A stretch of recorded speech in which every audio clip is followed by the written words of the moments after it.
Colbert, president of the HOA, and it's now 7:30, and we're about to begin the HOA meeting.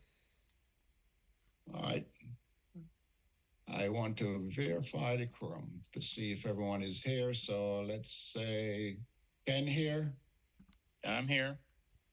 Okay, Warren here. Present.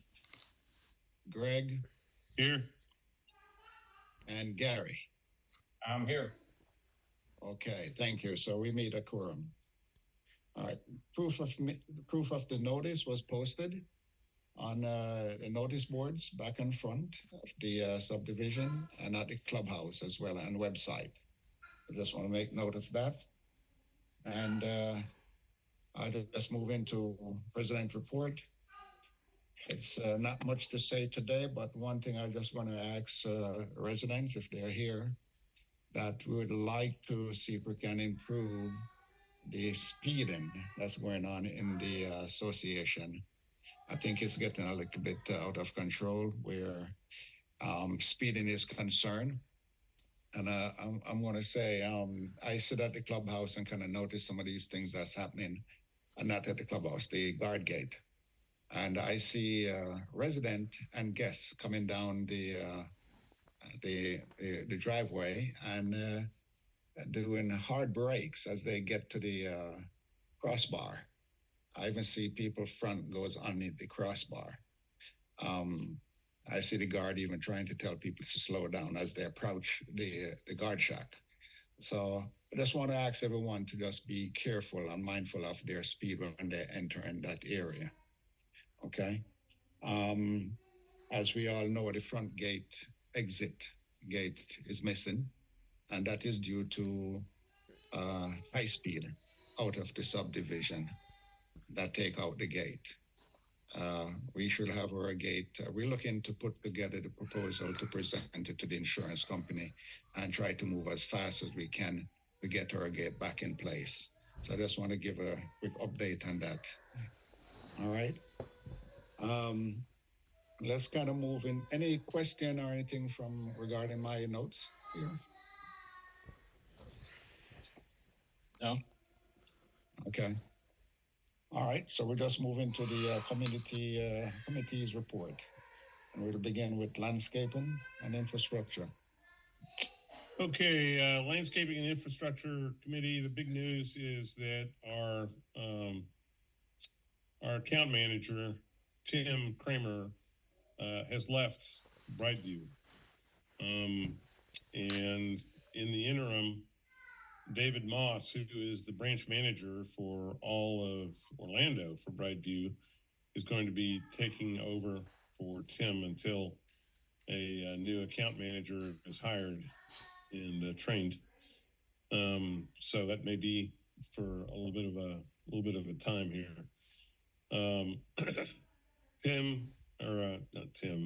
David came and met with Carl and I last Wednesday. We laid out our expectations and he asked questions. He seemed unaware of a lot of the deficiencies that we brought to his attention. So that's an interesting dichotomy there, where we constantly gave Tim Kramer our list of deficiencies and showed them to him and took him around. And every time we did that, he always said, yeah, we're going to get it fixed right away. But some got fixed and some didn't. And apparently, if we believe David, none of it got passed up to him. So I don't know. Anyway, he had time after the meeting with Carl and I to do a little bit of looking around. So Carl and I showed him the inside of the pool area and the outside of the pool area in the clubhouse, and over by the ball fields and the dock and the orange grove over there. So we covered those areas and showed him all the deficiencies and what improvements need to be made. And he's coming back Wednesday. I've let the committee know he's coming back Wednesday at 10 o'clock, and we're going to go around to the rest of the areas between 10 and 2 on Wednesday. I'm sorry, I said Tuesday, Wednesday. and we're going to be looking at all of those areas. In the meantime, we have the RFP ready to go. It's been approved by the board. We're going to try to get it released after this meeting, so that we can start getting bids for the next round of the contract. Contract is up on the 1st of May, so this timing is good. We can have a few months to get proposals in and evaluate them and make recommendations to the board.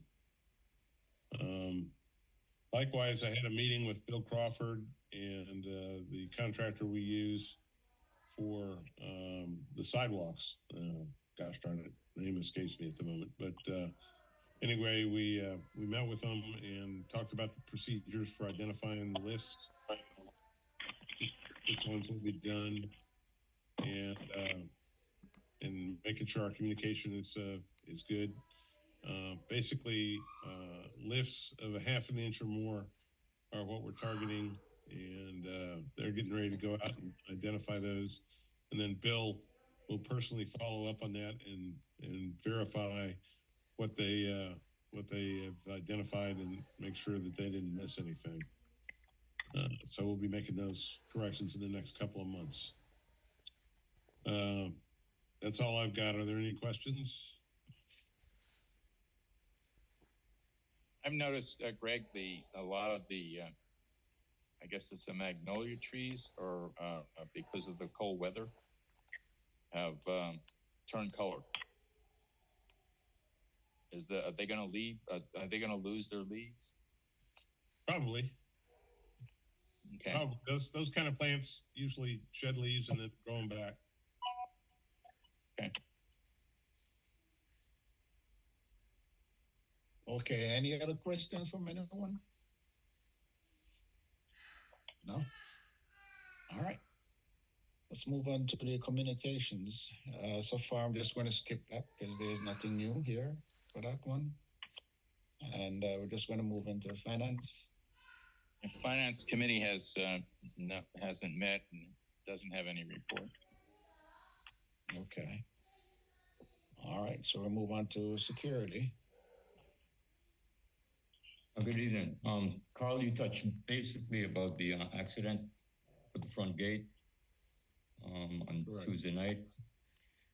We have shared some photos and some videos with the police department for their investigation. They came and took some law enforcement action with the driver. We also have the account number, the claims number, and we're waiting to receive the cost to replace or repair the gate. Once we have that, we'll send in the paperwork to complete the claim. The only other thing about CWS is that they've informed me that they're hiring a new supervisor that should be starting this week up at the front. When I get his name, I'll pass it on to the rest of the board members. As a follow-up to the smoking in the clubhouse bathrooms, since the last meeting, you've installed 2 smoke detectors, and all of the board members have an app on their phones that will indicate if someone is smoking in the restroom. We are working on updating signs. I know that on both the men and the ladies' restroom, it has a no smoking sign currently. And I'm proposing some language that should be included in the policy document that is there, that will say that the pool and clubhouse area is a smoke-free facility.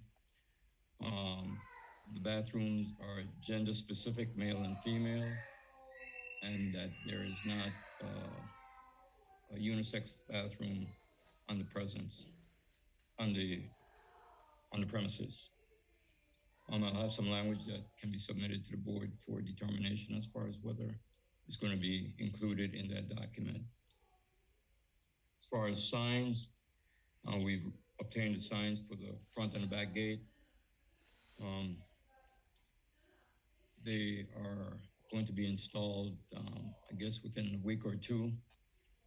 Additionally, in that document, the policy document, there is some language in there that I'm recommended be changed. The current language says that the signage throughout the community is designed to ensure safety and facilitate smooth HOA operations. This includes signs at the front and back gates, warning vehicles such as motorcycles, bicycles, and pedestrians not to exit over the speed spikes. Please note that while these warnings are in place, you may exit at your own risk with those vehicles. The HOA will not be held liable for any incidents that may occur. Since the new signs have eliminated the motorcycles, what I'm proposing is that the policy document will say that the signage throughout the community is designed to ensure safety and facilitate smooth HOA operations. This includes signs at the front and back gates, warning bicycles and pedestrians not to exit over the speed spikes. Please note that while these warnings are in place, you may exit at your own risk. I'll send that out to the board members for their consideration as far as including in that document. Or do you want to address it now and make a motion to address it? I think we should, because the signs are ready to put in place. So once the signs are there, is that correct? The document should reflect it. Well, what did we, Warren, what did you take out besides motorcycles? That's it. Is I that took, out, motorcycle? I took out the part about motorcycles, and I took out that the other part that says the HOA will not be held liable for any incidents that may occur. I can send the language to the. Why did you take that last part out? I'm sorry? Why did you take that last part out? That HOA will not be held liable. I thought that came up in the discussion when they were talking about the motorcycles, and they were saying that both of them were tied in. So since the motorcycle language was taken out, I took that out.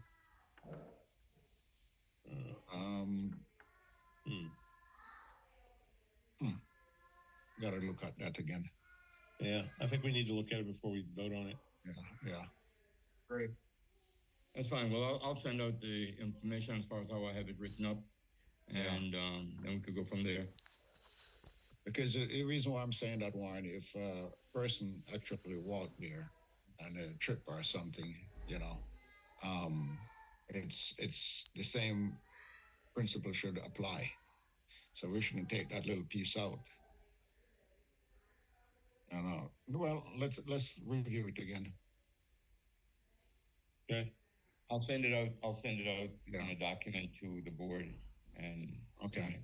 Decision. There's a section there, Warren, you probably might want to, since you're on the security issue right here too, about you're trying to address the access cards. I think you and I discussed the access cards already, and I expressed to you my concern about that. So, but the rest of the board I think in that discussion you said that either Greg or Ken may have more information on it, and they were going to be the ones that you thought you were going to talk to about writing something. Yeah, but I think we should just bring that up because we need to make change in that paragraph 2 of the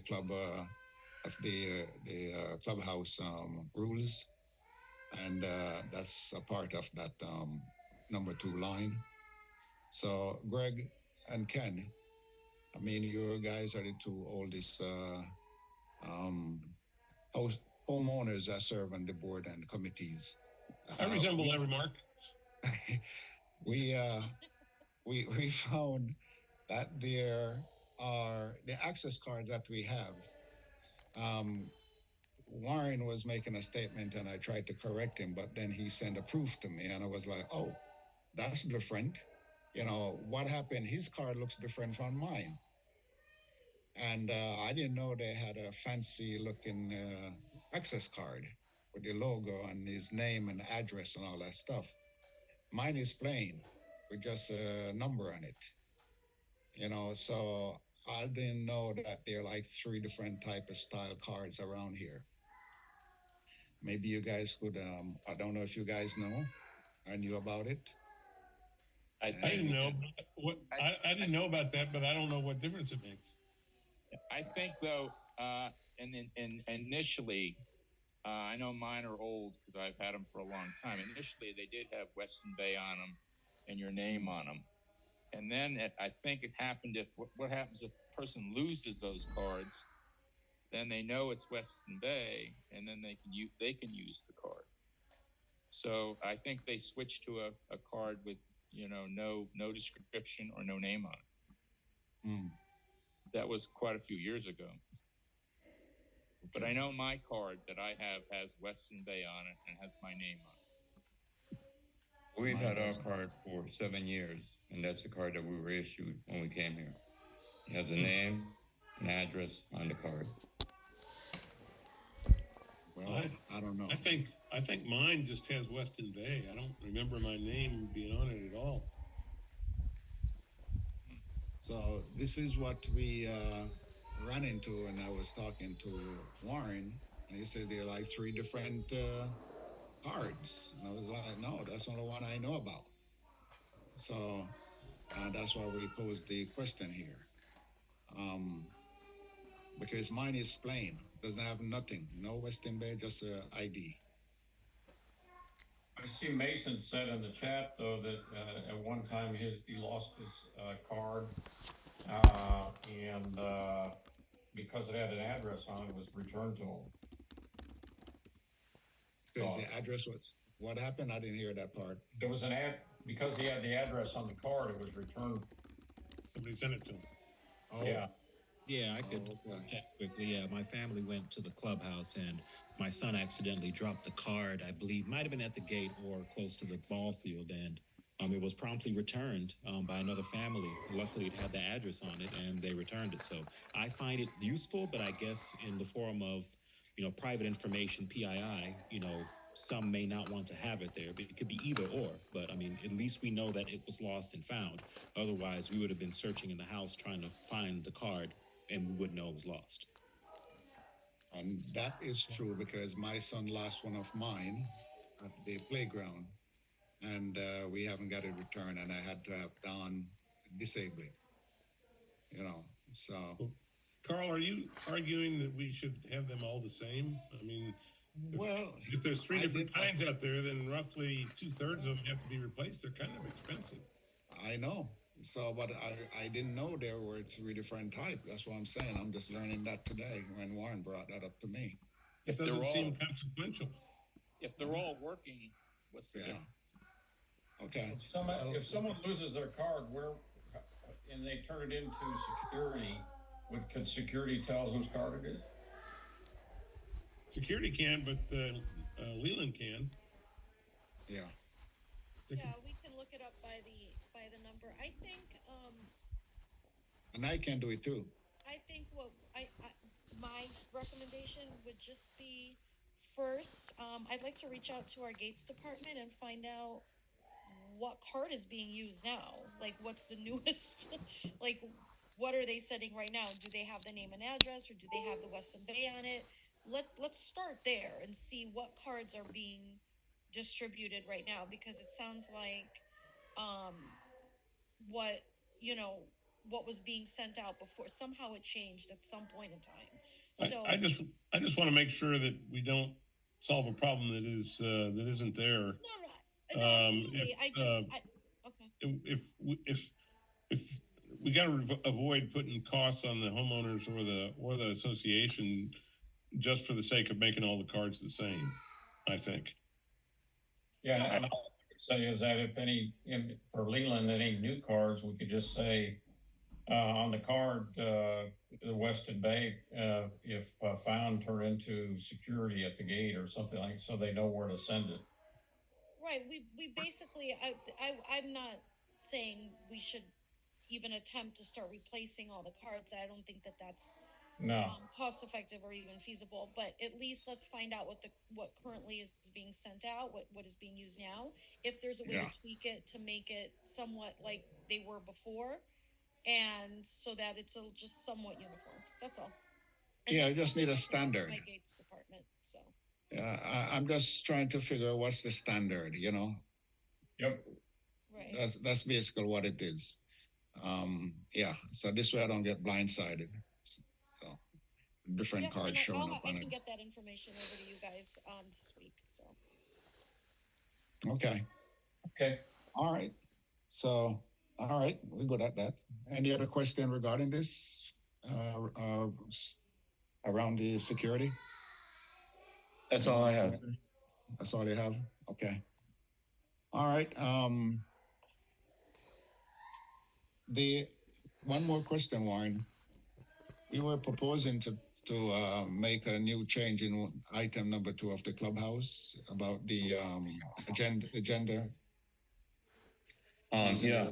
I presume that I was gonna include that in the language that's going out on the changing of the sign. I have several other things. I looked at the document. That's a document that Natalie had sent out back in September. So there are about 4 or 5 areas that I saw that needed to change. So I'll put all of that information in one document and send it to the board. Okay. Perfect.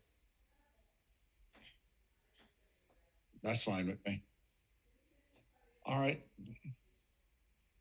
Let's move on to the old business. Okay, I get the before. treasure report. Treasurer? Oh, treasury report. Yeah. Okay. Sorry. Yeah, I'll go ahead. Accounts receivable, the net number, 84,741, which is a good number. We've had pretty good collections. Jim has done the attorney has done a pretty good job of getting payments to us. He has followed up pretty well on anyone that's in arrears. I have the financials through November 30th, and year to date, we're $14,531 unfavorable, and most of that is insurance is a big number. Let's see, insurance is about 50, about 16,000 difference, a little over 16,000. Then general repairs, that's a pretty big number over. And that is 36,792. Those are the major ones. Legal is a little over 2. Collection, that's $8,600, a little over $8,600. Those are the major ones that are over, and that's because we've gotten some accounts gotten in arrears, so we had to spend more money for collection from the attorney. We will be having around the 15th of the month, we'll be getting the financials through the end of the year, and then we will be getting our CPA involved in preparing for the audit. He's already requested some information. We've sent him the information that he's requested so far. So other than that, anyone has any questions? Hey, Ken, it's Greg. On those repairs, particularly this year, since we had a lot of them, I think we should double check Yasmin's work in terms of what account she assigns them to, because as we go along, though, I have corrected some already. Okay, well, we just need to double check that, because she has a history of not putting it where it needs to be sometimes. Yeah. Well, these things have been, if it's a replacement, it goes to reserves. If it's a repair, then it's got to go to operations. So and there's a gray area there that requires that she's not able to do. All right, well, I'll look into it. Okay. All right, and no questions, huh? All right, so now we can move into the old business. Wait, before we move on, now that we've had all the committee reports, I just want to ask if there are any questions or comments from any homeowners. If there are, you can raise your hand or even unmute yourself. Chris, please feed Frank dinner. Okay, you guys go, can proceed. Okay. Old business, review and approve prior meeting minutes for December 9th, 2024. And we had a meeting last week in January 9th, 2025. So we'd like to approve those 2 minutes. I So can make a, moved. I can make a motion for the first meeting. I wasn't at the second meeting. I'll second that for the first meeting. All in favor? Aye. Aye. Okay. All right, let's do. We have 5. Okay, so now we can move to the January 9th meeting, 2025.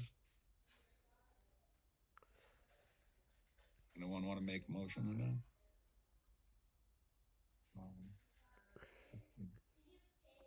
Y'all disagree? I actually haven't reviewed those in detail yet, so I'm not going to make a motion. Okay. Those So were we'll just just from a skip few that. days ago, you guys. We can have those approved at the next meeting once you have more time to look at it. That's fine. Yeah, because I haven't looked at it myself. So Yeah. okay. So let's leave that one for next month. And we can move on. Okay, so let's look at the pool maintenance bids.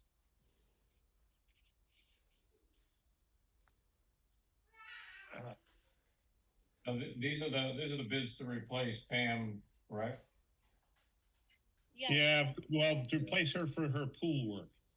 And I've talked to Pam about these, and here's my fear with this. You know, Pam has been, for the residents that aren't familiar, Pam and Bill Elliott have been caretakers for the whole property since before it was even built, and Pam has done an outstanding job on keeping the pool up. Everybody that comes in that is has some expertise in the area of pools always praises her work.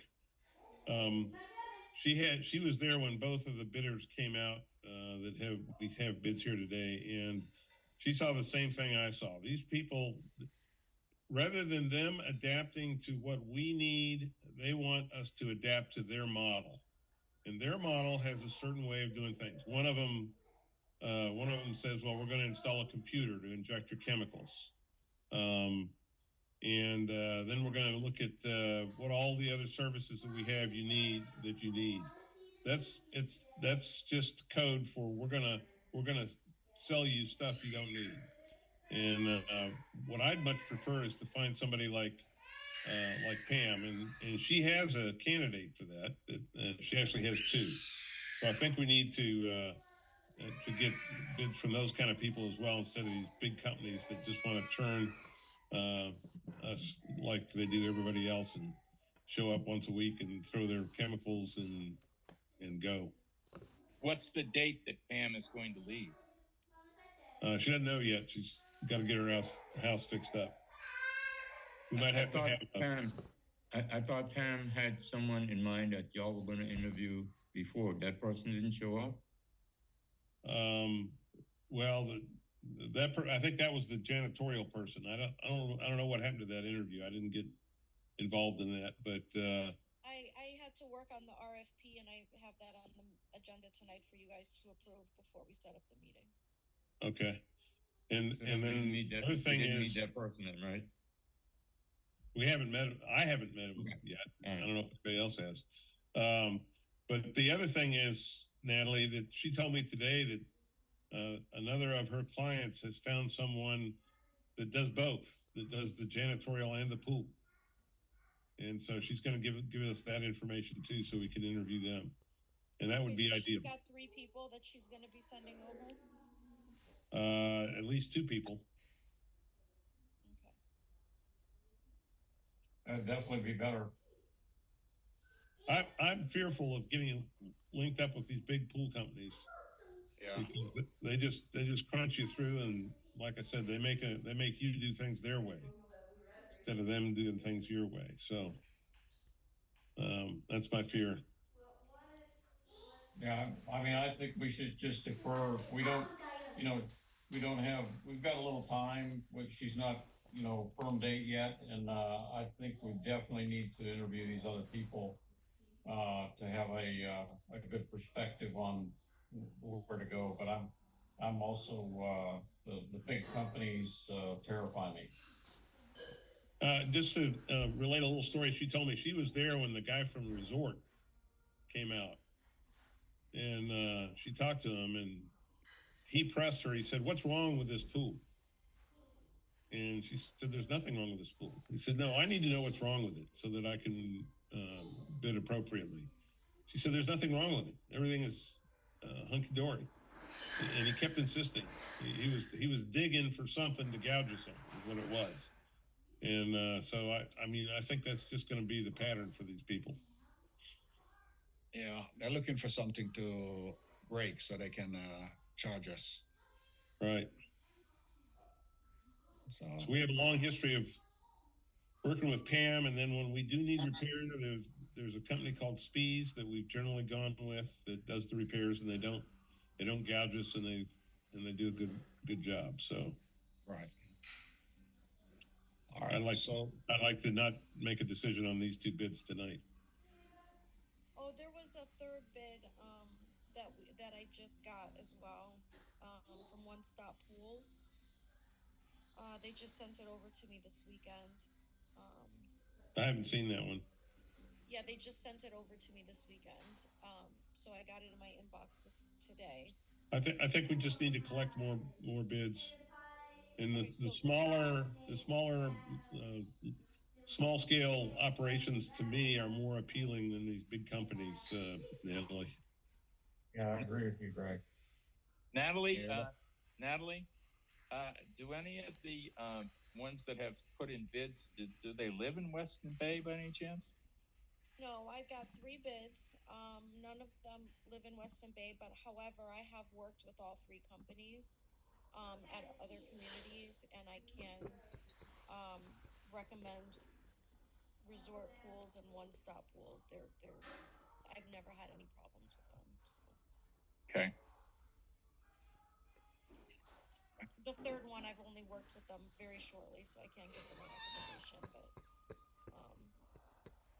I'll help work Pam with Pam to get you yeah, these. if she's got some recommendations, send them over. Okay. Because the ones that I can, the ones that I work with, they're bigger names. They're not. I don't know any small time. Small mom and pop companies. You don't mess with the small timers, huh? No, not like that. Just I don't. We don't work with the mom and pop shops, so it might take me a little longer. But yeah, if she's got some recommendations, then she can send them over. And I'll get with her tomorrow and make sure we get the names to you. Okay, cool. All right. So we just leave these as they are now, right? All agree? Yeah. Yeah. Yeah. Okay. All right.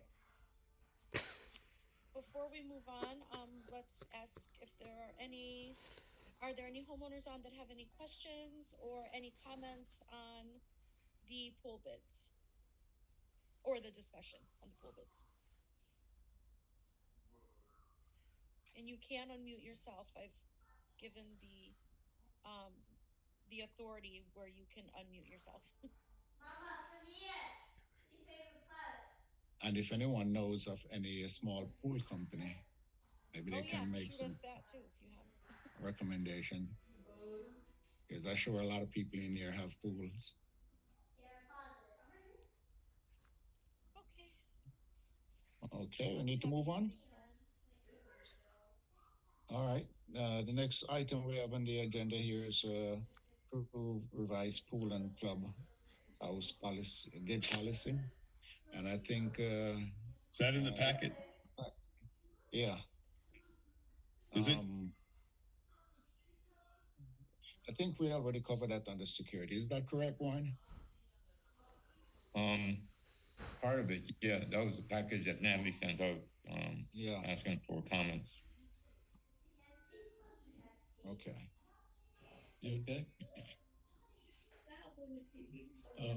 I'll turn it down some. We have somebody on. Any comment?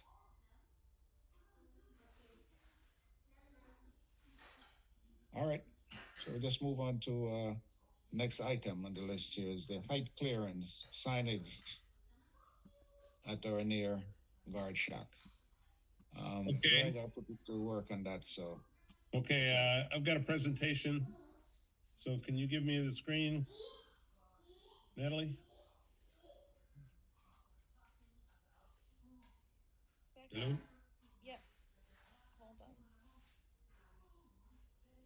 Have to remember how to do this. Okay. Oh no, wait. I was sharing my screen. Okay, no, we don't want to do that. Okay. So I'm gonna make you the host, Okay. Then I'm gonna share screen. and then you can share your screen.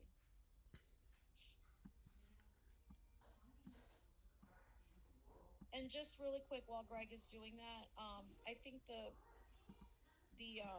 policy, the clubhouse and restroom policy, we did cover that. I think Warren, when you were gonna make those few edits, and then when you send those over, I will put those in the revised policy and then send it back to the board, so it's one complete document. So can everybody see this now? Okay. Yeah. Okay. Okay, so we're addressing this issue of this sign that we put up that we've gotten a lot of negative comments about, just because of the rather industrial nature of it. It's been likened to a railroad crossing sign. Got two great big yellow lights that constantly flash, and aren't exactly aesthetically appealing. So we got with our contractor, Tapco. We have some alternatives here, and then I've got some renderings of. First one is just to take one of the lights off. So it would shorten the pole, and then you would have just one light. You could put it on the top or the bottom. I kind of like on the bottom, but we could put it either place, and that's about what it would look like right there. A little less imposing. Another option is to go with a flashing, blinking sign, and I'll show you that in a minute. But you take both of the current flashers off, and then you put up a sign that looks kind of like this. This is just an example I pulled off the internet, but it's got blinking lights around the outside of it, and they're not blinding lights like the ones that are there now, but they're plenty bright enough to get your attention. So that would be what we would put on this sign here. They don't show the height though.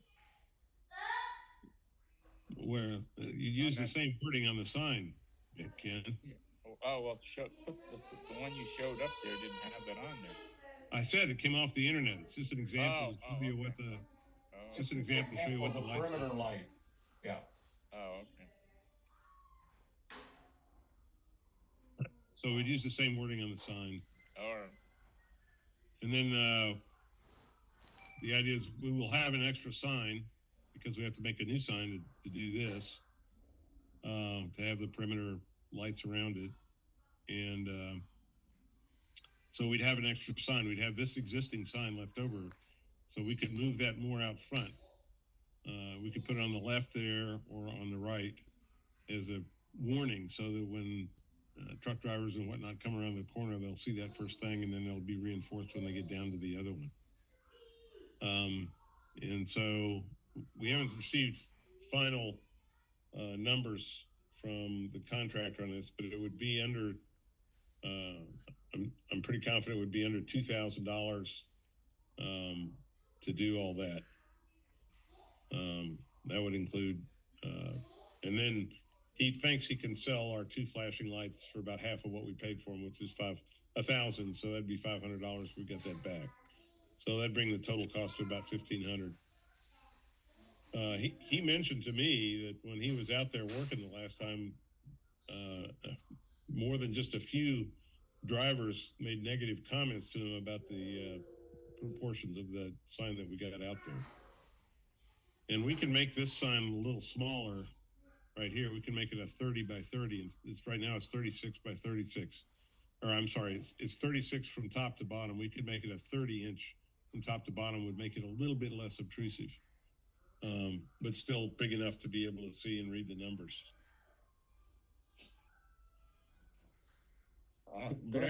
What are we trying to do with the sign? I mean, like, I think when it came up before, everybody said like Don was the one that did it. So what was the purpose of us putting that sign up there to begin with? Well, to try to provide some prevention for people running into the guard shack under the roof there and tearing it up like we had them do last year. That was what prompted Don to pursue this. I have a question. Is there a way to put that sign on the roof itself? That sign? Not necessarily that sign, but something that's like, do not come here. You know, like when you go into a parking garage. Yeah, I think it's, like you see on the highway, it says 12 feet or something, like on a highway bridge or something. We could do something like that too. We sure could. I think that would be the best, like aesthetically, if that's what you guys are looking at. Yeah. Well, I don't know that would be enough, but it would certainly be something we could do. Don was. We still have that little sign that says, you know, trucks to the right, and I think the white sign that's there. Yeah, so we'll still have that, though, right? Pretty an effective sign. Did we ever look into the laser thing? Prohibitively expensive. We can have a laser set up that will detect vehicles that are over height, and then, you know, start flashing signs and whatnot. At least $12,000, if not more. Oh, okay. So we're trying to find a cheap, inexpensive way. We don't want to spend a lot of money on this, but to make it look much better than it looks, industrial look. Greg, one of the things that sandwich board that's down on the ground here next to the barriers. Yeah. Right. It's creating a problem. Yeah, it's creating a problem there because it's falling over and knocking those things and breaking them. Well, it's falling over. It's being knocked over. It doesn't fall over by itself. Bree sometime take it on because I've seen that. Have you? So I was thinking maybe we could transfer the wording that's on that sign to the flashing light sign as well. And move the sandwich board out of there.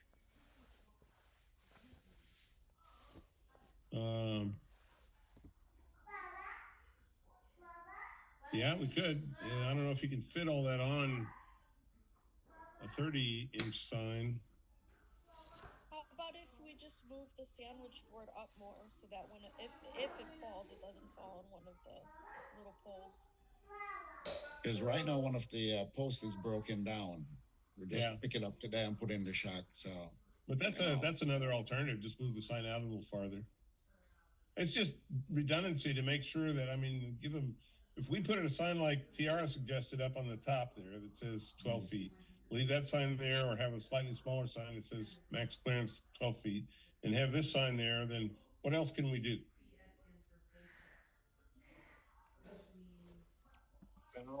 I don't like the sign at all. I think, as we had talked about some time ago, just doing like Tiara talked about, is having just a bar hanging down, like going into a parking garage. Yeah, the sign is awful. I mean, how long has this community been here? 20-something, 30 years, and it got hit once? No. It's been hit a lot of times. How many times? Just, probably a dozen over the years, but it's usually not the catastrophic damage that happened this last time. It actually got hit twice this last year. It got hit by a garbage truck and a moving truck, and it just about tore it down. It came very close to ripping the main beams out. Was it about $40,000 damage? Yeah, between 30 and 40, I think.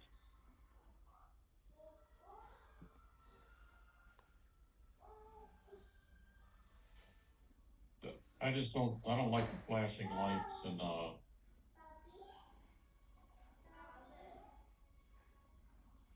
Not even the less obtrusive ones like this. It makes it look like a railroad crossing. The one that's Yeah, there. The one that's there, I agree. I mean, that one too. I agree with. I think it was a great idea, and I think it just doesn't look right. And I tend to think if we do something more like the bar hanging down that they hit in advance of going under the awning, that makes a loud noise or whatever. I mean, I think that to me that would just look better, not have the sign at all. And then as far as that sandwich board, I think if you put a little base on it and then put a 10-pound weight on that base, that sign's not going to go anywhere. Right, a lot of the construction things just have weighted bottoms. Yeah, and they don't blow away. Right. Yeah, we could modify the solve that by doing something like that. In fact, I can take it to my shop and make a bottom for it, and we put a little weight on it. So you're proposing just to do away with the yellow sign altogether, then? I mean, I just think it. I'd rather take a look at the cost we're talking about. I'd rather take a look at the bar hanging down, and in the overhang that would hit something and it'd make a racket before they would hit the roof. But what about the warning before they even get underneath the shock? Because we don't want them to even go close to it. I mean, we could do a warning sign that's a little less obtrusive. That I mean, it's up to. I mean, it's a responsibility of the driver to understand height. And if we have something that's there somewhere, a little like say less obtrusive, but I do think that right now what's there looks more like a railroad crossing or whatever. It's not a residential look. The bar, like the And I one think they we all have agree at- with that. like the bars like the ones they have at like the Starbucks drive-through, where it says max clearance, and then it's a bar that goes over. You can put that where the sign is, where the flashing sign is now. You could. You sure So- could. You could set it up like out ahead of it. Something hits Yeah, it, they're and gonna just stop. put it on like an L post, with it Yeah, hanging like an over. L. Yeah. And then Oh, that way I see what they you don't mean. make it to the guard check. Just Yeah. go to the Yeah, Starbucks on the yeah. corner. That's what they do. Yeah. That's a good idea. My thoughts on this is if the person doesn't know the height of their vehicle, right, and then they're driving it into the roof, that sign is probably not going to stop them either way. If they're ignorant enough to hit the top of the guard shack. So that's my thoughts on the situation. Is I don't know that a flashing sign is going to stop them if they're willing to go through that anyways. They obviously didn't know enough of the height of their vehicle to a standardized residential gate. Yeah, let's take a look at the L thing like they do at the Starbucks thing. I think that it would fit more in with the square nature of the entrance. The other thing that bothers me about Don's implementation of this is that we didn't need the solar panel at all. There's electricity out there could have been hardwired. Yeah, So you already got it there, right? So I don't know why we ended up with that. That's an expense that we didn't need either. All right, well, let's take a look at let's defer it and take a look at that, the bar option. Okay. And the sign, putting the sign up. Yeah. Suggest something else. If the security guard pays a little bit more attention and less on their phones, that might be helpful if they can recognize if the larger vehicle is approaching. No doubt it would be helpful. Whether we can get him to do it or not, it's another issue. Yep. We've already had 5 guards fired this year. Just because they're on their phone, Yeah. not doing what they need to do. Yeah, I mean, it's a problem. They could be calling in for, a truck that's in the other lane and calling on the phone relative to that, and somebody drives through. So it's not possible for them to be realistically to be looking out that window 100% of the time. At, They at can best, be just, at best, they're a secondary last line of defense. right. In fact, a witness told me that when the garbage truck went through, the guard we had at the time waved him through. Yeah. So there's not going to be anything 100% foolproof. I mean, just like, we can't stop somebody from exiting the exit gate at 70 miles an hour. You know what I mean? They're going to do that. There's nothing you can do to stop them. That's okay. true. So we're deferring this decision to the next time, and the alternative you want to look at is a sign, height sign on the arch of the shack, and then a L sign out in front with a bar hanging down that shows the height. Yeah, let's take a look at that. I think that's going to be less expensive than the sign too. So we'll see. And then we can work on put some weight on that sandwich boards, figure out a way to do that. Okay. That's all I got, Carl. All right. Any questions from audience? Homeowners? Yes, please. It's me again. Something of this nature, such as a sign at the entrance of our community, can we get a say? Can you guys post it for us to say yay or nay instead of wasting community money on a sign and then having to replace it? Is that something we can put in place? Well, so, how many people do you think would respond to that? Our history is very, very bad on that. Whenever we've gone out and asked for input, you get maybe 30 or 40 inputs, and that's a small percentage of the residents. So how much weight do you give that? Well, as much weight as 30 or it took 40. for your decision at this point, right? So you had some negative feedback, and whatever that negative feedback was, it would have been there prior to it being spent on a sign. So if those, however, 30, 40%, if so many percentage of that doesn't like it, that will give you guys something to look at instead of having to fix the problem before it's there. Just a recommendation. Okay. Take it under consideration. Thank you. Sure. It will also be something we'll bring back to a board meeting to have discussion and have community input at that time too. Yeah, we got to see what the costs are involved. Yeah. Okay, let's move on. Okay. That's all I got. You can take it back, Natalie. Natalie? Sorry, I was muted. Yeah, I'm taking it back. Yeah.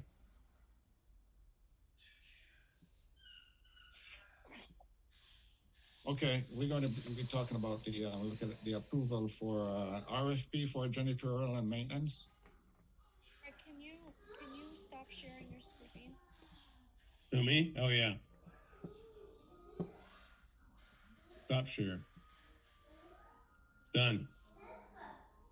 Thank you. Natalie, I can hardly hear you when you're talking. Me too. You're very low. You guys hear me now? Yep. A little bit better. A little better.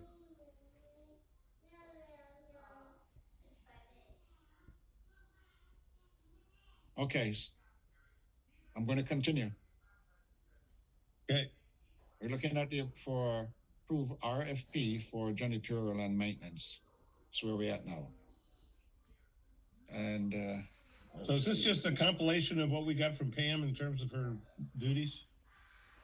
Yep, this is all the stuff that she put together, and what's also listed in the contract. So, okay, so this is basically so we can skip this then. No, we need to approve it.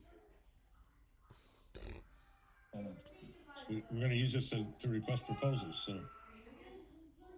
Okay. Yeah, that's what I'm going to use. I have two cleaning companies. I have the one that Pam recommended, and I also have another cleaning company that Leland's done some work with. So I was going to request an RFP from them, and then have the board meet with them as well. I mean, I've gone through it. It looks like it's pretty well covered. I mean, I can't think of anything I would add. I can't either. I'm sure we will once we put it into place. Yeah, there was one, but I didn't write it down. I know I forget. Did we put replacing the back gate poles in there? Pam was doing that a lot. Yeah, it's for repair and replace gate arms is on there. Okay. Even though Carl and I are checked out on that now, we can do that too. So Yeah, Carl and I are involved too. Yeah, and just in case on the weekend there's no one here to do that, Gary and myself will just take that on. I'm wondering if we should put something down there about, we can't think of everything, right? So something that says, and other such items as of a similar nature that may be required but can't be anticipated, something like that. Generally called other duties as assigned. Yeah, that's what we always did in the military was that statement, other duties as assigned. I don't know if a contractor would go for such an open-ended statement, but that's the idea. I would put it on it. Just like when you go on a job interview, they put that too on your what they call it, job responsibility. Other related duties, maybe, or something like that. Yeah. Yeah, I think that probably would be if you qualify it, other related duties. Other related duties as assigned. Yeah. Or as needed, maybe. A little bit less obtrusive that way. Okay. Yeah, they add that line to it. I thought I had something on there to that effect. Hold on. Because you want to be careful. This is not like they're not going to be an association employee. So you don't want to say other duties as needed. These duties it's going to be, okay, so if you look after supplies, I put extra work. Vendor shall perform all items listed above exclusive of repairs to or replacements of defective or damaged equipment. Such repairs, replacements involving additional costs to the clients will be brought to the attention of Westyn Bay and then will be executed upon written orders. Light maintenance duties may be requested while on site. However, all services not covered under this contract shall be considered extra services and will be charged for separately according to the nature of the item of work. Why did you put that on there? So that they're aware that there's other light maintenance, other duties that are not listed on the contract. Yeah, that might pop up. Okay, so is there something up here to clean up raccoons that are run over on the road? Is that on here somewhere? That's under light maintenance duties. Okay, well, that we don't want to have to pay extra for that. Pam did that. But Pam did it. But see, Greg, that's the thing. That's why I want to say you have to be careful here because you're not hiring an employee. You're hiring somebody to do janitorial work in the clubhouse, pressure clean, clean the restrooms. Well, I'm hiring a contractor. As long as the contract covers it, then they have to do it. Okay, so you want me to add in there? You want me to add in there clean up you're hiring a subcontractor. Well, I mean, we cannot think of everything that such a subcontractor may need to do. So we have to have some kind of a clause in there to, police up dead animals and other such debris as may occur from time to time.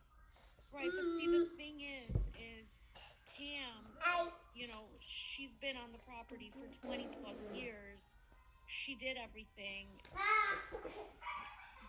You're not going to find a vendor, a janitorial vendor, that's going to come in and do everything that Pam did. Well, there's a little bit of a history behind this because if you go back, it was Pam and Bill. And Bill took care of, picking up animals and the guard shack and all that stuff. And then Bill had a stroke. And so for the last couple of years, Pam has been doing it all. Right, but she's been doing more than what another vendor that's gonna come in. They're gonna do what they're contracted for. They're not gonna do extras. Everything is gonna cost.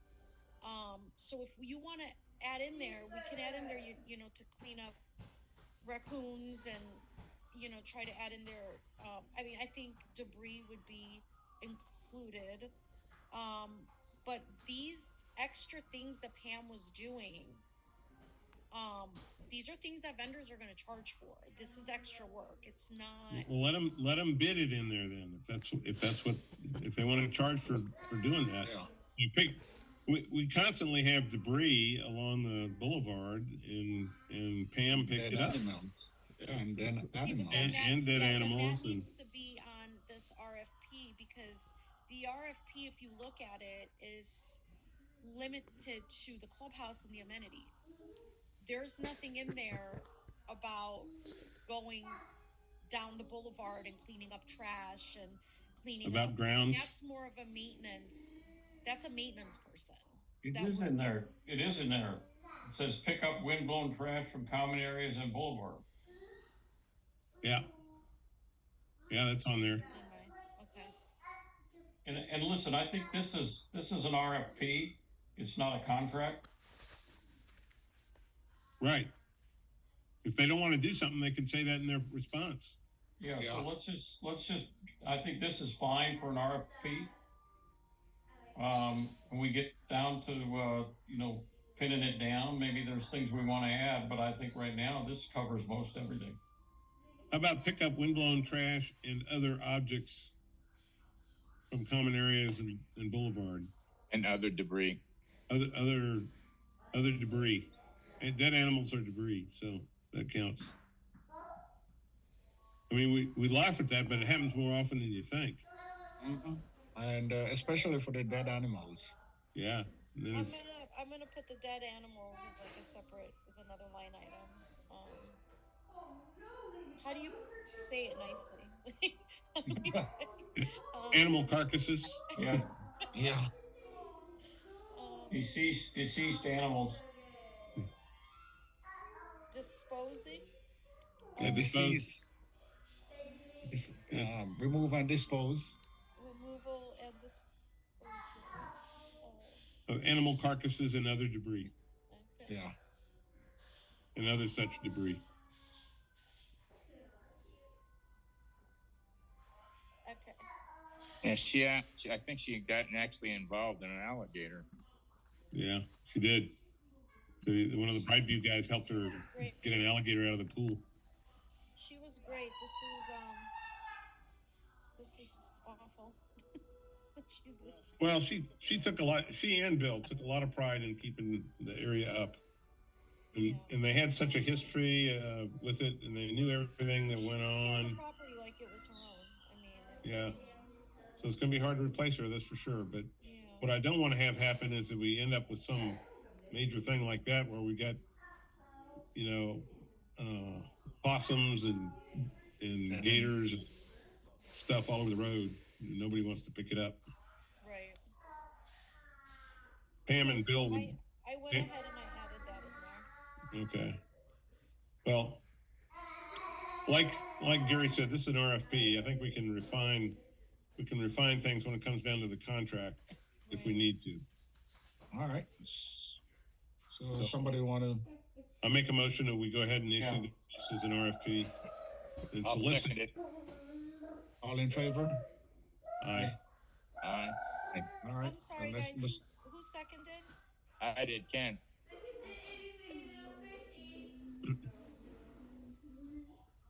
And then when you have time, can you give us a list of who you're going to send it out to, Natalie? Yes. Is there a place where you just post RFPs in general or not? No, I just reached out to contacts that I have. I reach out to Leland has a database of all the vendors that 450 communities. It's like a collection of all the vendors that all the communities use. They have ratings on there. I ask for recommendations from other CAMs and who they've used. I've worked with a lot of vendors in my 10 plus years. So for this particular project, I'm looking at Jamie Corton. He was the one that Pam recommended. And he's also, I spoke with him briefly. He's also aware of all the maintenance stuff. So he's interested. So I'm going to have you guys meet with him. Okay. And the other one is CW, it's C something. I don't have it in front of me right now. But it's another company that some of the other CAMs that some of my colleagues have worked with, and they said he's great. So Okay. those are the two that I have right now. Okay. And I'll send those. Well, there's one more. She told me today she got one from one of her communities that does both the pool and the janitorial. Yeah, that'll definitely be helpful. So when we get that, we'll need to get that from Pam, and then also her recommendations for a smaller pool company. Okay. Okay. All right, we need to vote. We need to vote, Carl. No, we did. Yeah, we just don't vote. Oh, we did. We voted. Okay. Yeah, we're Yeah. on. We're done. Okay. So we Sorry. just, Are there any So- questions from anybody in the audience on any of the discussion, on any of the discussions over the janitorial RFP?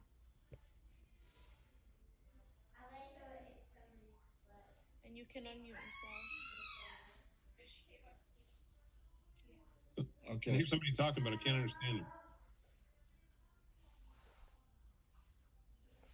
We got somebody? We can proceed, Carl. Okay. All right. So let's move on to new business.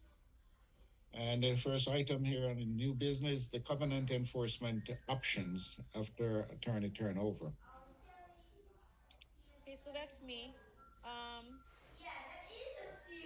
So effective July 1st, there was a lot of statutes that changed, as you guys well know. One of the big ones is that the statute is now requiring HOAs to offer the option of self-help in violation instances. So basically, if somebody needs to repaint their house, okay, and we send them a friendly letter, we send them a second notice, we send them a final notice. If they still don't do it, we send it over to the attorney. The attorney sends them a demand saying that, you know, the HOA has been trying to reach you and, you know, you got to do this repaint.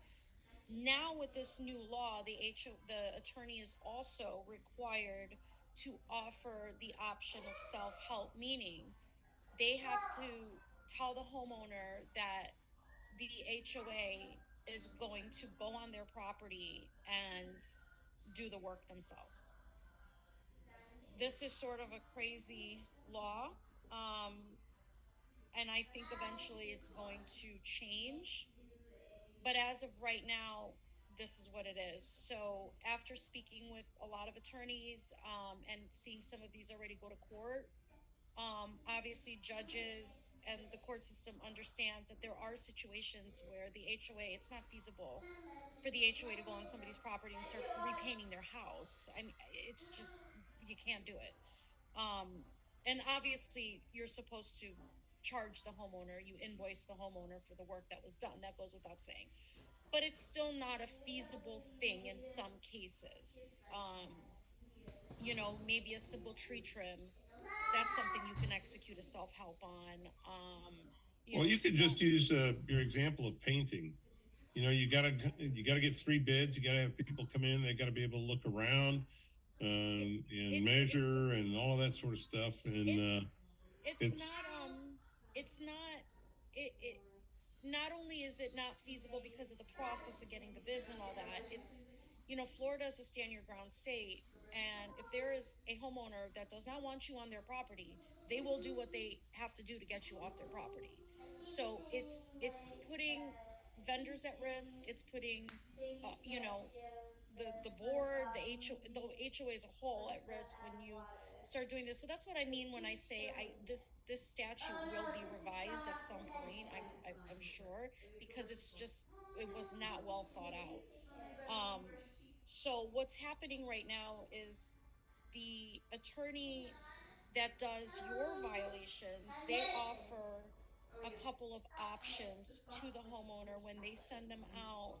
And when they send them out the letter for demand, they give them two options. And one of the options is that they will close the file with their office and we can proceed with self-help internally, to attempt to resolve the matter, without the means of litigation. The second option is that the attorney's office will send the self-help notice to the homeowner, providing 15 days for the homeowner, to providing 15 days to the owner to then, if they wish, letting them know that the association is going to perform the work. At the expiration of that notice, at the end of the 15 days, if the homeowner doesn't respond favorably to the notice, or if they just don't respond at all, the attorney is going to take that as a hostile homeowner, where it's probably not a good idea to go on their property. We didn't hear back from them. They didn't give us permission. So the attorney will then proceed with drafting the lawsuit. So basically the thought process is, if the owner does not respond to the self-help letter, then the take that non-response as an indication that the owner will be hostile to the association's entry onto the lot, and the association then files the lawsuit normally. And the attorney will ask the court for an injunction to require the homeowner to comply, and then the process will go on as it always has. So the only thing different that's going to happen now is, in between the demand and in between the lawsuit, the attorney is going to send that 15-day notice to the homeowner saying that, we're going to do a self-help. It's a self-help notice. The reason why I'm bringing it to your attention is because the association attorney that you guys have for collections, Attorney Gastino, he was sent this particular violation that we have that's been going on for a very long time, because the homeowner was in bankruptcy and we could not enforce anything while they were in bankruptcy. That case has now been completed and resolved, so we can continue with covenant enforcement. So Jim is, Mr. Gastino is taking over the covenant enforcement of this because he handled the collections. His take on the self-help is a little different. He's sort of telling the association that you need to do the self-help. This particular property has a ton of violations, including it needs to be repainted. So I wanted to bring it to the board and just say, hey, Jim's stance on it is, he's not really looking to send self-help notices, and he's not really taking the approach that the other attorneys that I've worked with and the other attorney that the association works with for violation, he's not taking the same approach. So I was just going to bring it in front of you guys and say, hey, do you want to transfer any violations we have outstanding with Mr. Gastino and send it over to the other attorney to handle the violation? I talked to Jim today. Natalie captured it pretty well. He does not. There's no way out with him. You just have to go through with the self-help and come hell or high water.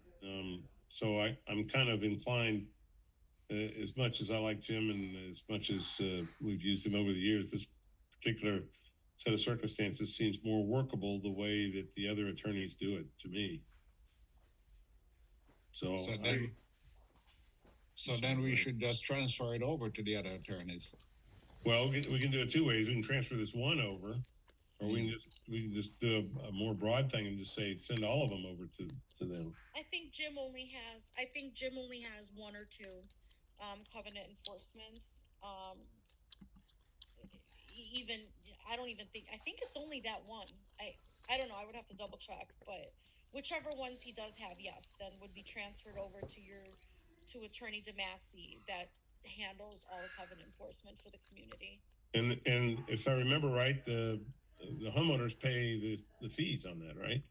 The homeowners will, when they get sent a demand, the attorney charges them the fees associated with the administrative stuff. Before the lawsuit is drafted, or filed, I should say, the association does pay for the attorney to litigate, at that point. Then once the lawsuit is won by the association, which 90% of the time it does, then the association will or the attorney will recover any of the fees that the association had to pay out prior to the lawsuit. Well, I make a motion that we transfer the property in question and any other violations that he's still got on his portfolio over to the DeMassey firm. I second that. All in favor? Aye. Aye. Aye. Okay, let's make a move on that one. All right, any question from the residents? Natalie?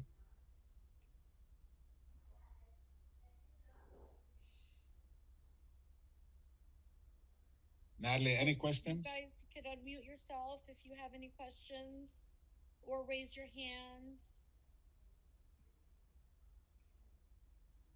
I don't see any, Carla. You can proceed. Okay, so let's move on to, all right, we need to approve the cost associated with hitting the barrier arms and punitive damage.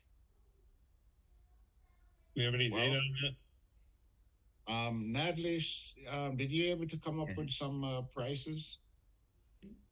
Yes, but if you could just give me 1 second, I'm just finishing up this last motion. Sure. 1 second, guys.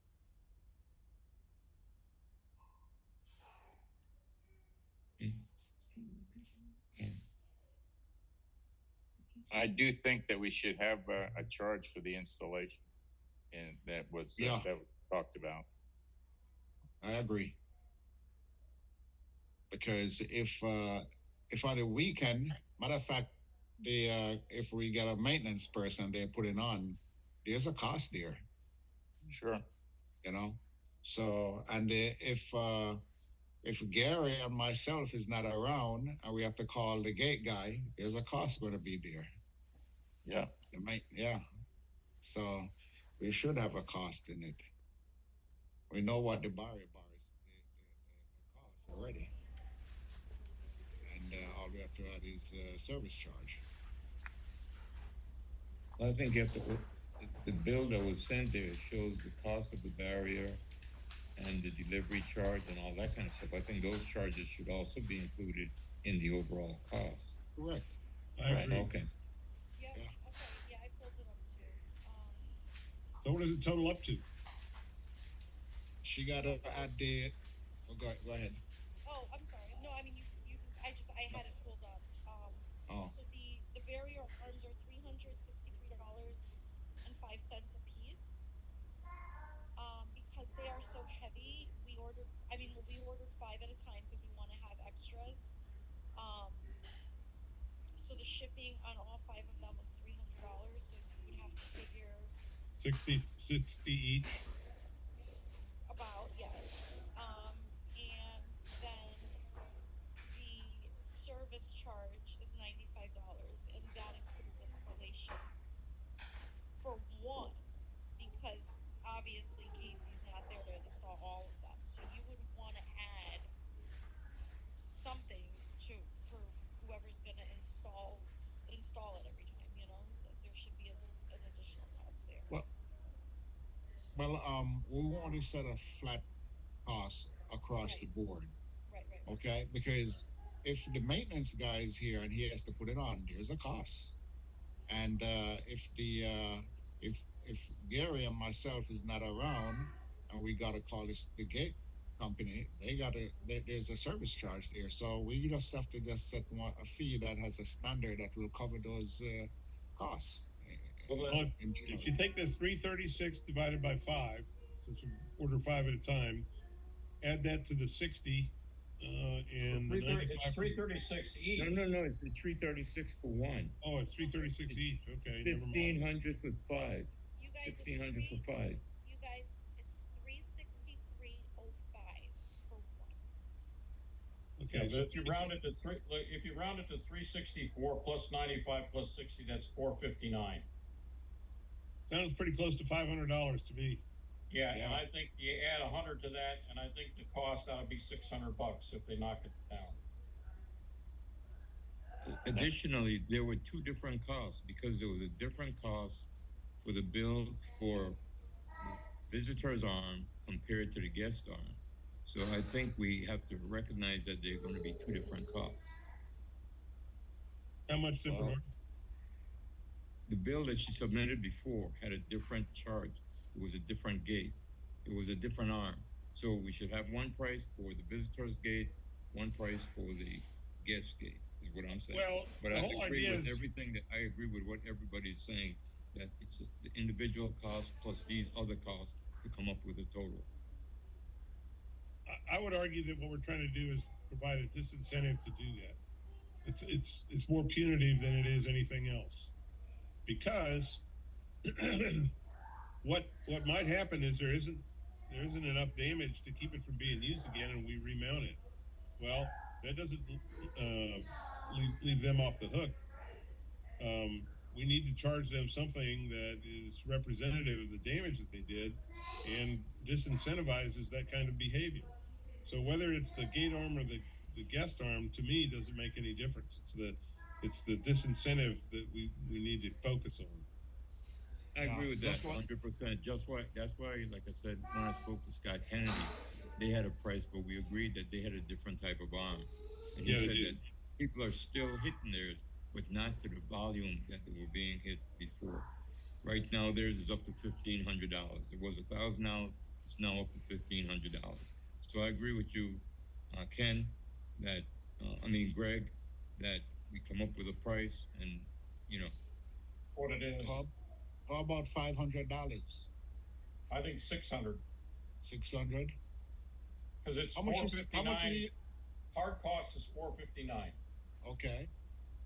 So that's another basically $140 for the anguish and For the inconvenience. For the Yeah. inconvenience, yeah.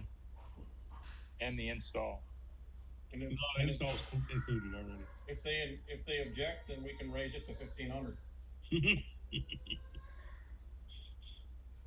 All right. So I move We all agree. that we establish a price for every arm that's knocked down at $600. I'll Second. No, go ahead. Second that, Ken. Go ahead. I second. all in favor? Aye. Aye. That was, Gary motioned, Ken seconded, correct? Correct.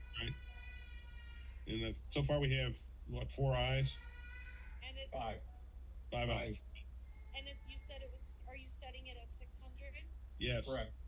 Got it, thank you. Even if we can reuse the bar. Doesn't matter. It's knocked down Doesn't at matter. $600. I spoke with the gate vendor, and Warren and Gary. We're talking about putting a sign on the bar itself. He make a great suggestion. He said he can make a piece of light aluminum connector that connects right where the bar connects with the same holes, and it will just extend a little bit from the controller, and we can put a sign on it. That's for the back, No. right, Carl? For the back one? For all the gates, For all of them? Okay. all the bars, all the bars. So he said he can make us a plate for that, and then we can attach whatever sign we want to put to it. I think he can just submit whatever costs he has for reimbursement. Right? Yes, he will just submit that, but he said it wouldn't take him that much to do that. Yeah, I just think we need to take a look at it to make sure that when the bar gets knocked down, that we don't have to also be replacing that piece. No, he said when the bar get knocked off, the bolt will come apart, and the plate will just fall right next to the controller. Okay. So because everything will secure with the plate will secure with the bolts, just the same way. Who's gonna make that? The vendor, Oh, okay. Casey. Okay. Yeah. So he said he can make something for us. Okay. Okay. Yeah. So that sounds like a good plan right there. Okay. We need a vote All or right. not? Yeah, we did vote. Okay. So we vote to, and as soon as I get a bar from him, then I think Warren, you had some words to put on that bar. No, I know that we had talked about putting something, but I didn't come up with anything. Okay. So let's just, I let's think I just- thought you had said something like, if you hit this, it's going to Pay- cost pay you this, something. But yeah. I think those were in jest. But no, I Yeah. didn't come up with any language. Okay. yeah, I don't know. I think you just put something like "wait for bar to raise" or something like that. But we want to make them know if they damage the bar, they're going to pay. Yeah. Well, I think that would go out to everybody on a blast or something. But Yeah. I don't think you could put on that sign that if you hit it down, it's going to cost you $600. The sign will be so heavy that a bar won't be able to raise. Exactly. Another thing I want to bring up since we're touching this subject right here, the back bar. Do we need to actually raise it just slightly up? Can Okay. Casey do that? Did you ask? Yes. I asked him to give me a price on doing that How much? because he's going to work it up and send it to us. I think it'd be worthwhile, but geez. Yeah, let's take a look at that, and also let's just defer as far as voting on the sign. Let's just have him give a price for that and a price for raising it, and then let's take a look at the cost and what's going to be on the sign before we vote on it. Agreed. Yeah. Okay. And we can, in the meantime, think what we need to put on the sign. Okay. Don't hit the pole. Yeah. Don't hit. Yeah. All right. Okay. So let's stop. move on. Just put stop. Let's Yeah. put stop. Just put stop. There's a thought. You guys will Alright. also have to add this new charge, this charge for for hitting the gate. That'll also be added to the rules and regulations document. Yes. Correct. Good. Yeah. Good point. Okay.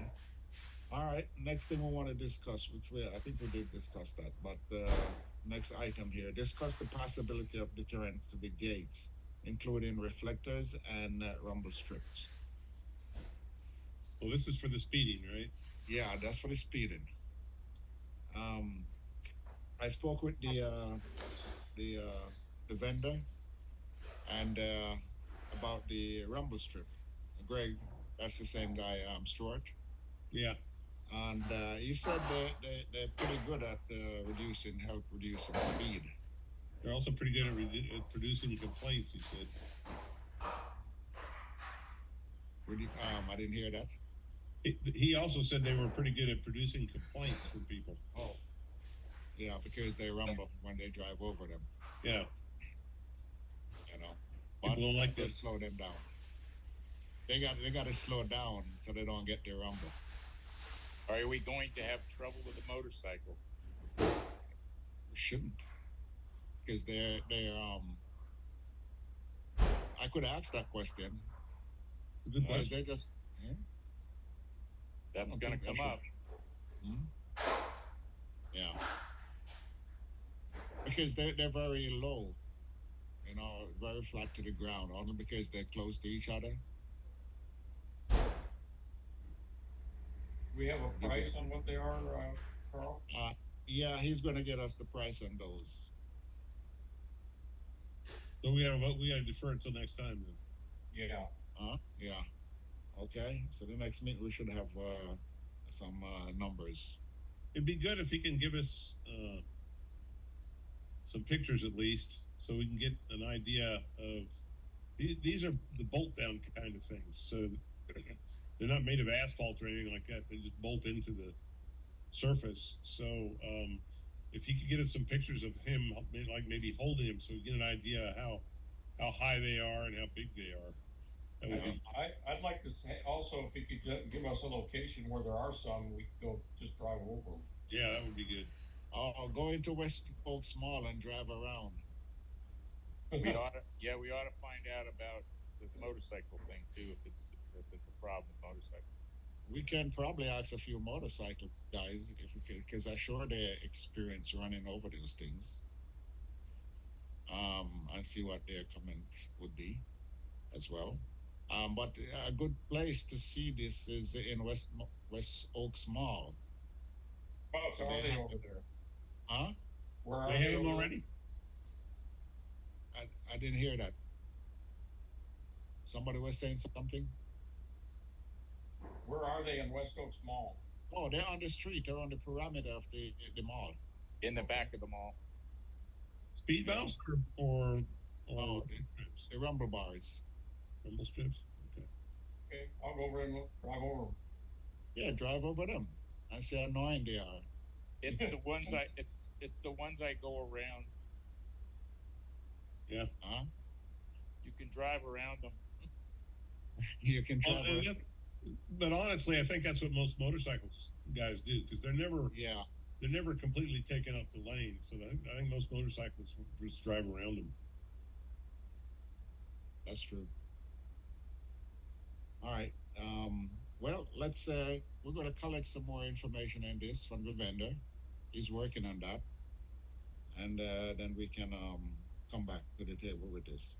The next thing is including reflectors. I spoke with the gate guy. Here's the deal. When he repairs the gate, he got to spray the gates over, and he has to put new reflectors on.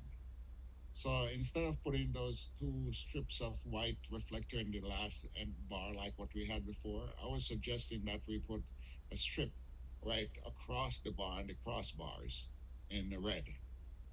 You know, so when the light hits it at night, you see these red streaks right across the gate. Is it going to be parallel to the ground or vertical? It will be horizontal to the ground. Okay. You know, and he said that's an easy thing. He wouldn't even charge us for that. Because it's basically strips on the barrier arm as well, right? I mean, so it's just going to add to that. But I mean, we haven't had as much problem with them knocking down the gates as we have with knocking down the barrier arm. Barrier arm do have their reflectors on it. I'm just they come with it. Wonder if we're just overkilling. Just a suggestion, but he's still have to put. I don't think it hurts anything. My opinion is it doesn't hurt anything. I don't know how much it helps, but if it's for free, what does it hurt other than if somebody thinks it's ugly, you know? And he has to put back some reflector on the bar. Only that instead of put it on the vertical bars at the end, and it's just like 2-foot strips on both sides of the vertical bars. Bar, because then should somebody try to come through with that after the thing's up and the gates closing or something, they would see that vertical strip, on the edge coming at them. More than the horizontal. Why can't we have both? Vertical and horizontal. Any rule law? They got. I don't know if out of the question these gates. I mean the gate guy as well as the road sign guys, because they're more familiar with these things, and see what's the best we should put there. Because I know the gate guy have to restripe the reflectors on the gate when they paint them over, and they're basically like tape. They tape on the bar. It's not like a hard reflector they screw onto the bar. It's a tape. So when they clean the gate up and spray it over, they gotta put new reflectors on them, tape reflectors. So I would just suggesting maybe we just put like a horizontal tape right across in red. It reflects red when the gates are closed. But if that's going to create a problem, then we just go ahead and put the 2 white stripe back on the middle bars and leave it at that. Needs to be on the southwest purpose, because if it goes across the bar and then there's open space, people will, kids will break it and then it'll start, be broken up and it'll hang down. It just needs to be on a flat surface.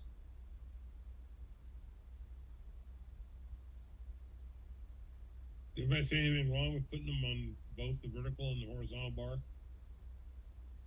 No, it's probably a good idea. I didn't think it was a good idea. I thought it was going, I didn't think that was going to slow people down from knocking the gate down personally. Yeah, I tend to agree with Warren. The gate has been knocked down once that I don't know how many times it's been knocked down. The gate is missing because somebody went through there going 70 miles an hour or more. If we had that red reflector stuff, they were going to still go through it. I think one of the things that the people were talking about when the lady asked about getting some opinions from the residents is the appearance of it looking like a construction zone or all these flashing things. People that live in here know that there's a gate there. I think on the bar we have some reflective tape. I think it's too much, but that's my opinion. Warren, the gates have been damaged more than probably 3 or 4 times. Yeah, okay. It's not a lot, but it's every time it happens, it's expensive. Yep. You're looking at least the minimum $3,500, $4,000 every time those gates get hit, because they get bent and they have to redo them. We've had that happen. The arms that control it get bent. The actual device that opens it up, the motor gets damaged. We've had all sorts of costs with that, and if we couldn't determine it wasn't a resident, it was somebody that we didn't have a tag on, the cameras maybe weren't in place or something, the association had to pay out of the pocket. Well, I agree with Warren that you don't want something that's gaudy, but I think if we put some reasonable amount of reflectivity there, you can't measure the ones that you prevented from doing that. All it takes is one person seeing that in time, just catching it out of their eye and stopping, and now you've saved $3,000 or $4,000 with that one. And you can't measure that. As long as it's not obtrusive, I don't think it's a bad idea to put something up there, especially if it's for free.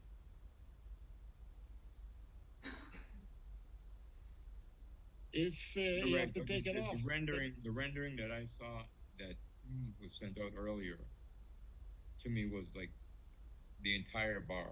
I mean, it wasn't. I agree. If it's not obtrusive, I just think that was a bit much. What I saw in the drawing that came out today. Okay. I don't know if everyone saw the drawing that came out earlier. I didn't reflect on it. I didn't see it. Okay, there was an email that came out that had reflectors on the top and on the bottom, and to me that was a bit much. If you're talking about having it, occasionally. Right now, there's a strip on both gates. I think in the middle, it's a reflective strip. Okay, now when your lights hit it, it will show something is there. Or I think one is white and one is both white. Yeah. Oh, they're both white. Okay. I thought it was a different color in the back. But anyway. I see what you're talking about. You're talking about the one that had red all the way across on both bars. Is that what you're talking about? Exactly. That's what I'm talking about. It looks like the top of a police vehicle. I just think that's a bit much, but I agree with to save one person. But. Now, okay. Let me ask you this. What if we put like on the bars, like about a foot strip then on every other bars? On the bars, the vertical bars? Yeah, the vertical bars. I think you have to see it. When I saw that, I thought it was a bit much. So agreeing that you could do it on the vertical bars, I don't know what it's going to look like. And I think that's what the person was saying as far as getting some other ideas. I agree with Warren. That's a little bit much. What Warren, what about if we had like maybe an 18-inch strip right in the middle that was alternating red and white reflective? Instead of the whole length of the bar, put it just in the middle of the bar. Right, something like that. That's, you know, which I think was the idea in the back gate. I thought that they had some similar reflector like that, but I just think, and I can agree with what Greg is saying. I'm just saying something that will reflect and show that there's danger there to stop or whatever, but not the whole thing. And certainly I encourage everybody that got the email to look and see what I'm talking about if you haven't seen it. That's I think that was too much. Agree with you, Warren. I think it was too much. But I think something like what Greg's talking about, if it's just a small strip, Right. that just right in the I center. can agree to something like that. In the center of vision, as you come in, it's just right in the center of vision. Right. I'd be okay with that. Right. Right, and that's what's there now. But I think he said that it's white right now. It's a white reflective thing in the center pole. And I went in the back to try and see it, but and there is something there, you know, something like that draws your attention to it. That is not too gaudy, and it's not, you know, overkill. Should it be white or red? I think both. I think alternating white and red gets more attention, in my opinion. Okay, we can work on that. But they got to come up with with a rendering. Another like we did before. Let's maybe do a little rendering of it. Yeah, we can we can vote on it. Okay, I'll do another one with some rendering. Okay. And send it out again. Okay.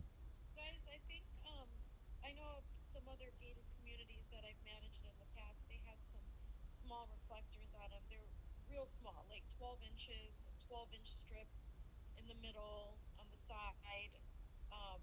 You know, you can get them at Home Depot. Like it's, you know, it's light. It's not going to be overwhelming, you know, but just a simple couple strips to reflect some light. Well, based on what Casey says, the tape they use, you know, reflective tape. Yeah. So they tape it to the bar, you know, and I wanted us to see if we can come to a conclusion, you know, before when they spray the bars, when they repair it and spray it, they can apply it before, you know. He's just gonna put it on. I see. Okay. Yeah. Cool. So that's why we're trying to come up with something so I could tell him this is what we're going to use when you finish repair the gates. This is what we want it to look like. So what I'll do, I'll do a mock-up again, and I'll send it out to everyone and take a look at it. Yeah, we can approve it in between and then ratify it at the next meeting. Okay. All right. Sounds good. All right. Let's. Any other question from the residents?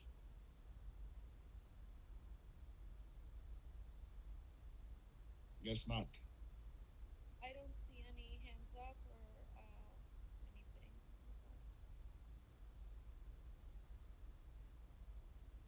Again, you guys can residents, you can unmute yourselves if needed.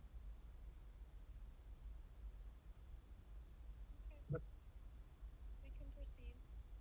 All right, so we're going to move on. Fines and referrals and attorney CE files. We don't have any. We don't have any referrals to the attorney. It was the holidays. No, there aren't any flat fees to approve right now.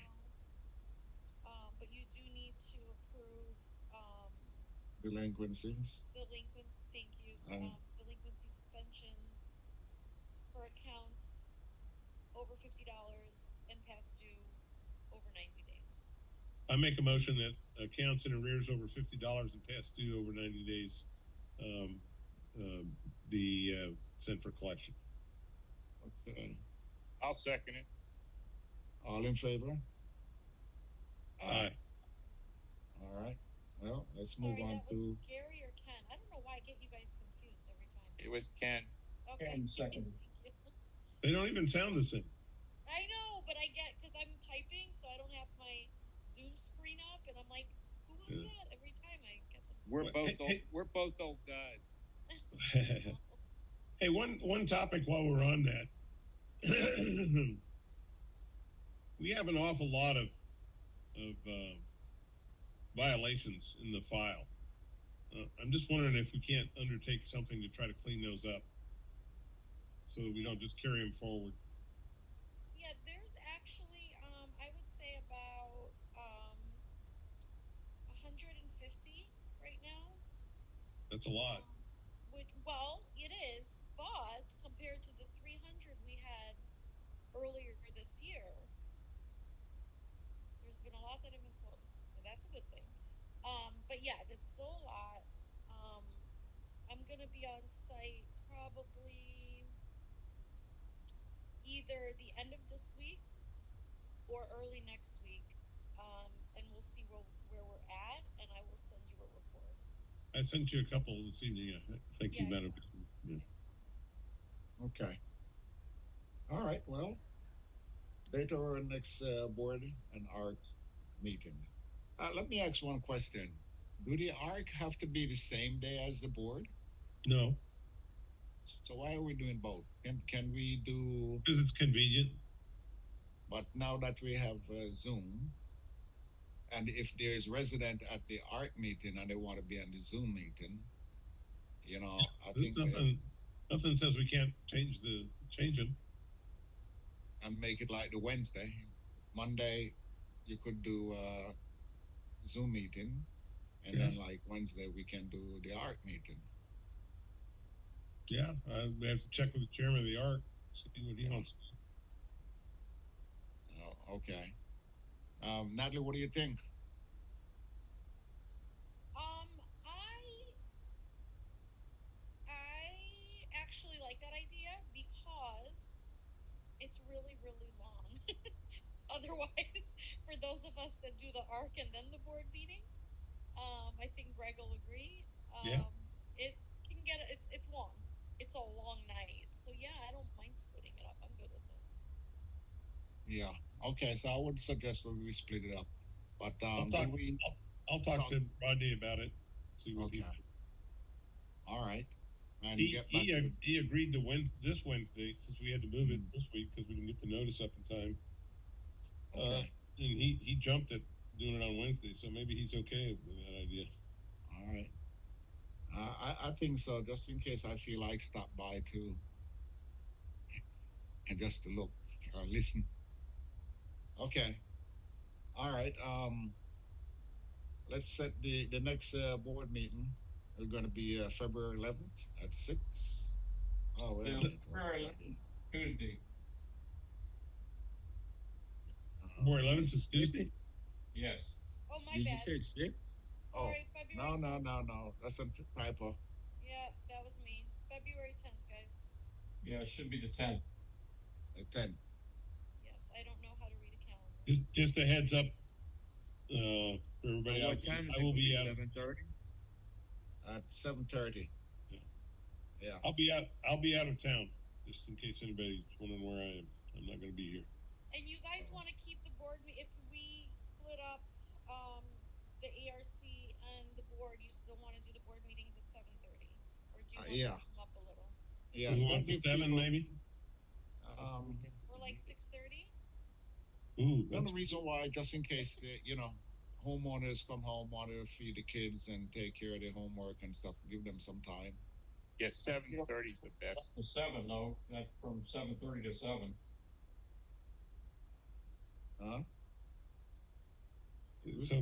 So he's the same time. 7. Yeah. Huh? And I would just keep the same time, 7:30. Same here. I think that's a good time because people are able to come home, help their kids with their homework, do dinner and all that kind of stuff, take care of supper. And give us, Greg, we're always outnumbered on this one. Okay. I know. All right. So the next board meeting going to be February 10th at 7:30. Okay. Okay. So I want to make a motion to adjourn the meeting. So moved. I'll second it. All in favor? Aye. Aye. All right. Good night, everyone. Thanks, everybody. Good night, everybody. Thank you so much for coming, and have a great night. Okay. Thanks, Natalie. Thank Thanks, guys. Talk to Good you night. soon. Good night, Bye-bye. everybody. Bye. Night. Bye. Good night. Bye-bye.